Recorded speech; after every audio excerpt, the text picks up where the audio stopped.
Hello 18! Welcome back to my channel. Thank you for clicking this video. Ang SB19 nag-post sa Instagram. Sabi sa caption, maraming salamat sa patuloy ninyong pagsama sa bawat wakas at simula namin 18. Kayo ang tahimik na lakas namin sa likod ng bawat pagtatapos. Ang dahilan kung bakit hindi kami natatakot magsimula muli. Kung wala kayo, wala din kami. Mahal namin kayo 18. O 'di ba, ang ganda ng mensahe, ang lalim na talaga namang nakakaantig ng damdamin bilang isang fan o tagahanga ng Mahalima. Kasama tayo sa kanila sa bawat pagsisimula at tagumpay ng mga achievements like concert, shows, out of town concert and international concert. Kasama nila tayo.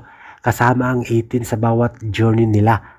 Speaking of journey, dalawang event, ang music event ang ating iniintay para sa kanila, ang Summer Sonic sa Japan at Lollapalooza sa Amerika. But meanwhile, narito ang mga larawan at mga pictures na pinost sa Instagram.